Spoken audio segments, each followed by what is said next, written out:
Season 7 starts right now here on Gadget Nation, and I got something really special today, especially for all the aspiring filmmakers out there. I'll explain a little bit more later on, but trust me, it really is something special. So let me kick back, enjoy my drink here at Paradox Art Cafe in Banda Utama, and let's start the show.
Oh, Canon, they do make some really cool cameras, but now they're really expanding their scope. The 5D Mark II really set about a tone for Canon in that so many filmmakers started using the camera to make stuff, which was awesome. Now they have the EOS C300, which is an awesome digital high-resolution production device. So what better way to find out just a little bit more about it than from a real professional? So we got someone called Alex Buono. He may not sound familiar, but he's a director of photography for Saturday Night Live, that really popular sketch comedy show in America, which has been running for years, and it's been a launching platform for so many comedians out there. Too many to name off the top of my head. But he's also a cinematographer, and he talks to us about using new technology available to him, like a DSLR, as opposed to the more traditional methods of filmmaking.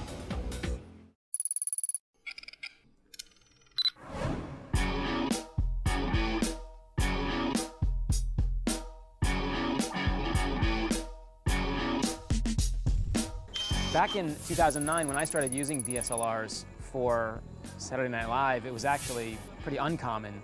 I didn't know anybody who had been using DSLRs for video. I had watched a couple of short films online, one by a cinematographer named Philip Bloom, another one by another cinematographer named Vincent Laforet, and they were the only films that I'd seen at all. And so when we adopted DSLRs for our work at the television show, it was very uncommon. And it was a great experience, but it was very unfamiliar to me. I normally work with big, full-size film cameras, and so picking up a digital still camera and shooting video with it was very unusual.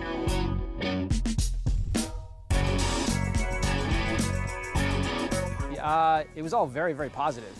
I think that we were all very surprised by how good these DSLRs looked. It all came out of nowhere. We've all been using these very large, very expensive cameras for so long, and when this basically very inexpensive still photography camera could suddenly shoot video, I think it took us all by surprise. And then when we saw the quality of it and how it performs in low light and how it has that depth of field that looks like film rather than video, we were all really surprised.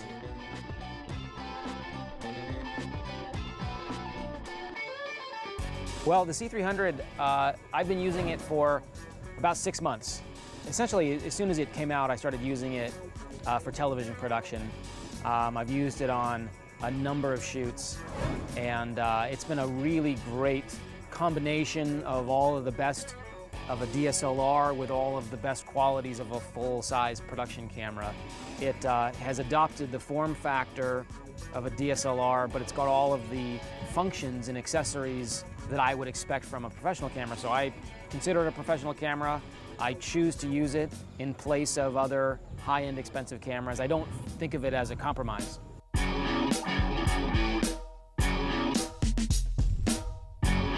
Well, there's a lot of cameras in the market right now, and there's only a couple of cameras that I would compare with the C300. I think that the Arri Alexa is a beautiful camera. I think that the Red Epic is a beautiful camera. You can look at a lot of movies, big Hollywood movies that are shot with those cameras, and they're beautiful, and there's no question about that. I think that the C300 is producing very, very beautiful images. It is far less expensive than those cameras, and it's producing comparable results.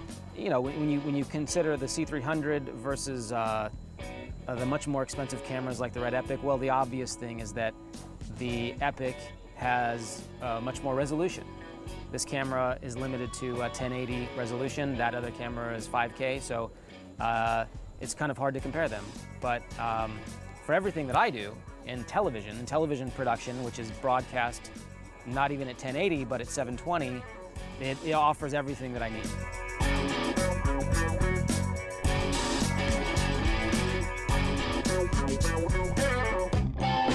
Are smartphone cinematography the future of filmmaking? I hope not.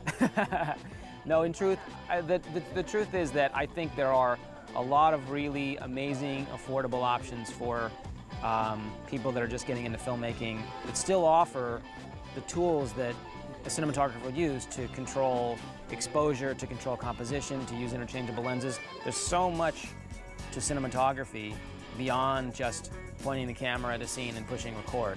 And I think that on the one hand, I think that for young filmmakers that have no money at all and no budget whatsoever, and they can't get a DSLR, they can't get anything, of course, I would rather see them use their smartphone than do nothing.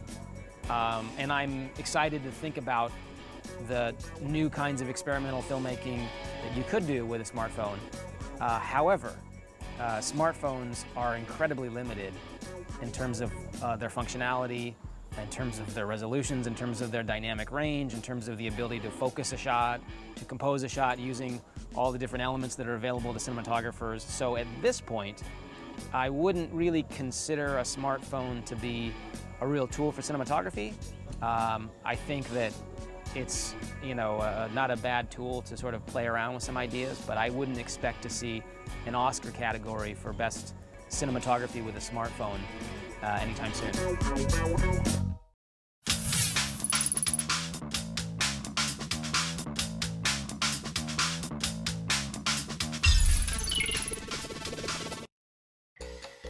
Let me tell you a little story. In 2006, Jim Jannard, now this guy founded and he's currently the owner of Oakley, you know, the one of the sunglasses and all the sports stuff, very iconic. Well, he decided to try something a little bit different. He wanted to produce something which allows you to shoot in the format and quality of 35mm, but at the same time remaining pure digital. That is exactly how Red Digital Cinema came about in 2006. Not too long after, this product was suddenly shipped out, and it's called the Red One. Now, you probably won't be aware of it, but you have seen the work. If you've watched any sort of film in the last couple of years, you would have seen it. Big ones like The Social Network, more recently The Amazing Spider-Man, perhaps TV shows like Criminal Minds, which is one of my favorites, all use this technology. So obviously, it's really getting out there in Hollywood and also in the TV side of America, which is where the biggest industry is. Well, for worldwide stuff anyway. So recently in town, one of the founders of Red Digital Cinema, his name is Ted Schilowitz, he decided to sit down and talk to us about exactly what this is all about. Very interesting for all the filmmakers out there.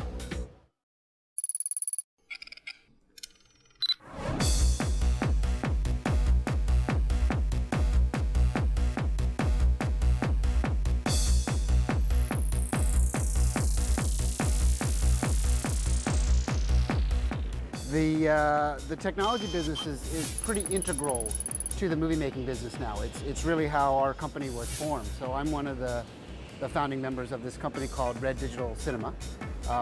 And we make super high resolution movie cameras for an industry that really underwent very little change for almost 100 years, which is hard to point to any other industry that was really driving any kind of forward progress and basically lived in the same level of technology for almost a century. But for a very long time, movies were made with analog film, for the most part 35mm gauge movie film, and processed with chemicals and delivered on motion picture film into cinemas, which of course that's what we grew up on and that's what we saw. Over the last maybe just 10 years, the technology started to push into the movie business. And really just over the last 5 to 6 years did we really see the promise of the quality of motion picture film into the digital arena, which is why Red was born and why it was created. There was a period of time when technology was starting to look at the motion picture business, but there were a number of manufacturers that were simply trying to kind of position HD video type technology as suitable for cinema, which it really is not. It's too low resolution. It's fine for this kind of work, for delivering on local or international television, but for a true big movie experience, you can't use high definition cameras. It's just not enough image fidelity, as we call it, or image quality. So that's why Red was born, and these cameras exist today, and they're working on effectively every big movie in the world. Like we were talking before the interview about Spider-Man, which is out all over the world, and it's in Malaysia right now. So you can go see it in a local theater, and that's shot on these epic cameras.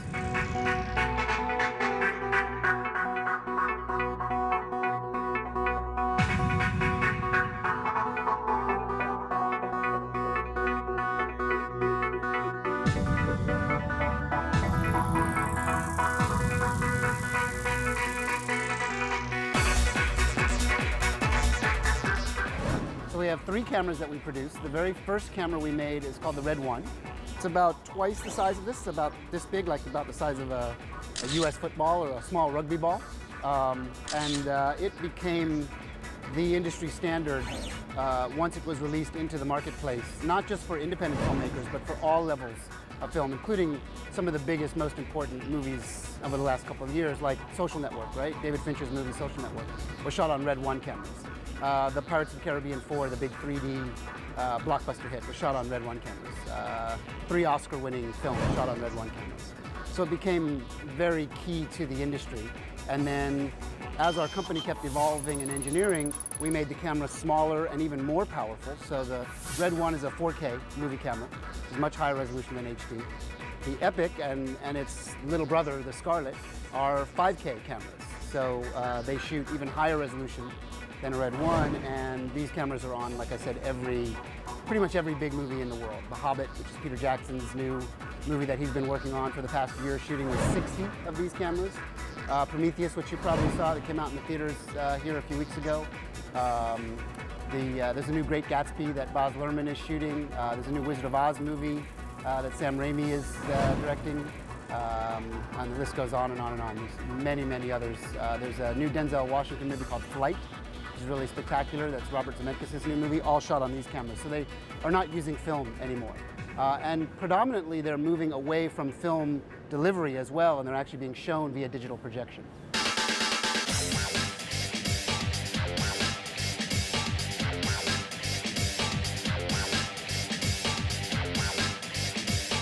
So the first thing that's really sort of valuable about this camera is its small size.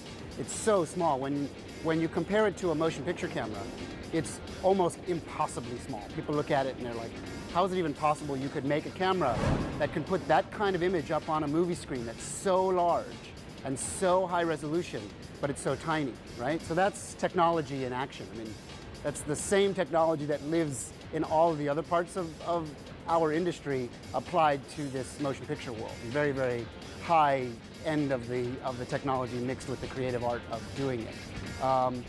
In terms of flexibility, this particular camera has a Canon lens and a Canon mount on it. So I can use this as both a still and a motion picture camera. The frames that come off this camera, whether you're using it for motion or still, are high enough resolution that they can go on a giant movie screen as well as in a magazine. So there are many photographers now if you look on our website, there's an area where it shows all the different magazine covers that have been using these cameras, movie cameras, to shoot magazine covers and magazine spreads instead of a traditional still camera. And it's becoming very, very popular now to do this, because if you think about the modern world of technology that we live in, this is what you do stories about. I would say there's sort of no such thing as a traditional print magazine anymore, right? That only lives in print. All magazine content has to live in print and online on our iPads and on our computers and our phones, as well as delivery for plasma displays in malls and whatnot. And they have to share that content, right? So this camera, we like to say, sort of fits into the eye of this perfect storm of what's needed by a motion picture creator and a still creator. They're blending together in a new world that they want one device to capture enough resolution and enough picture quality to serve both masters, and that's what this camera does so well. So while Peter Jackson's shooting the biggest budget movie in the world on these cameras, there's a whole slew of super top-end still photographers that are migrating to the same technology to shoot their still work, which also will end up as motion pictures. So like, there's a couple of things online you can look for. Esquire magazine does stills and then they turn into motion.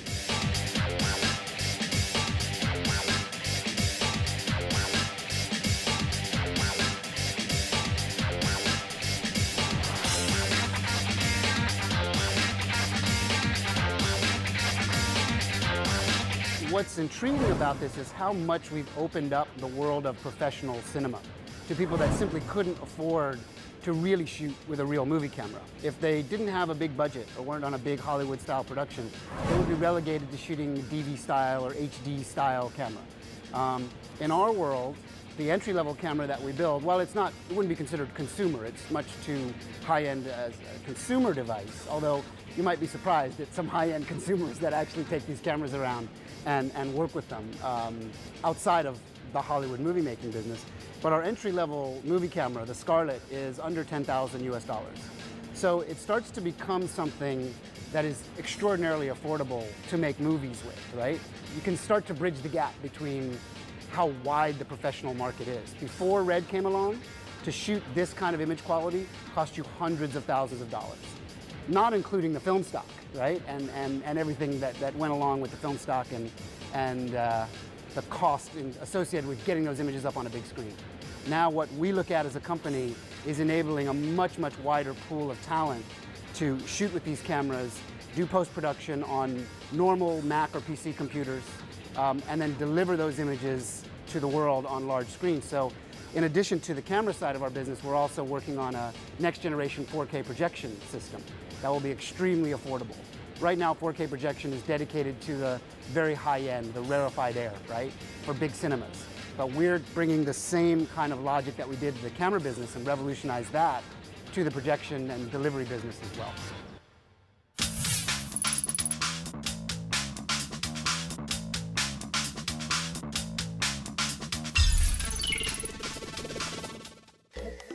"19 years ago, in the year 1993, yeah, it was a very long time ago, a whole host of games came out.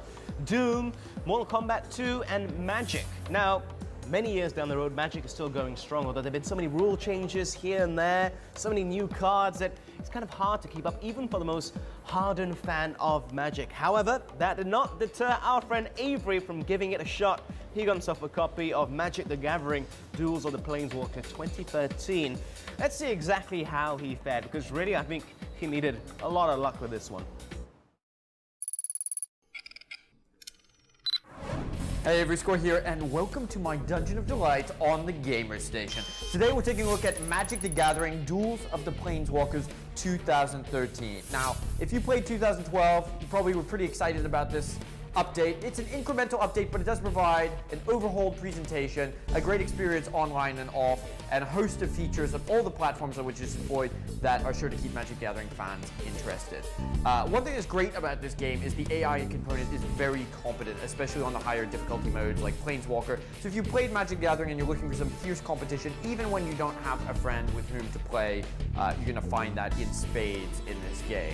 Now, this game does not feature the entire catalog of Magic the Gathering cards from which you can make decks. So if you're one of these like collectors who spends a lot of time on deck building and that's the main draw for the game, you're probably going to be better served by Magic the Gathering Online, which I used to play quite a bit, which is still solid, if a little stodgy and kind of old school at this point.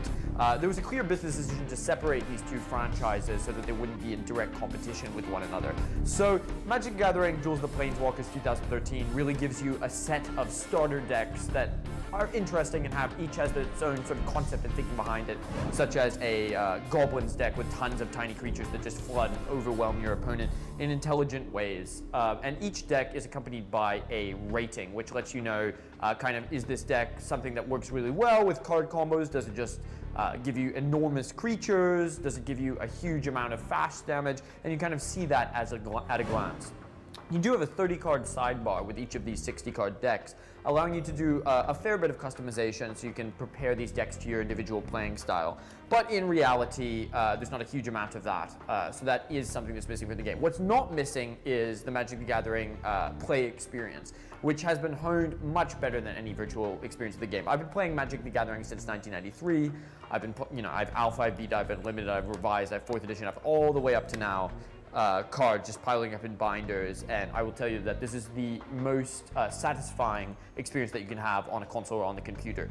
Additionally, although I played primarily on the PC, I did get a chance to test the game out on an iPad, and the ability to be able to touch the cards, to physically tap them, to physically declare blockers and attackers is really excellent, and that's a tremendously good fit for the platform. That's something that perhaps for Magic the Gathering fans move iPads even. They'll be like, oh, well, I have to get an iPad now to be able to play this game. Indeed, that's great, and especially for the online play. If you've got a few friends with iPads, maybe one of them is on the PC, that's totally fine. You can also get this game in addition to Steam or the App Store on the PlayStation Network. So if you've got a PlayStation 3, feel free to download the game. It's very hard to find. You'll have to search for Duels of the Planeswalkers 2013, because 2012 comes up first for reasons I can't even begin to tell you. But finding it is really worth it. So there is kind of a backstory in this game in the single-player campaign mode. There's a malevolent dragon, and as the title implies, you're facing off against all these planeswalkers. So what are planeswalkers? Well, planeswalkers cards are something that was added to Magic the Gathering in the past few years, and essentially they're these powerful allies that come into play and have loyalty counters on them. So for the uninitiated, these loyalty counters can be augmented by activating special abilities, or you can activate other abilities to reduce them.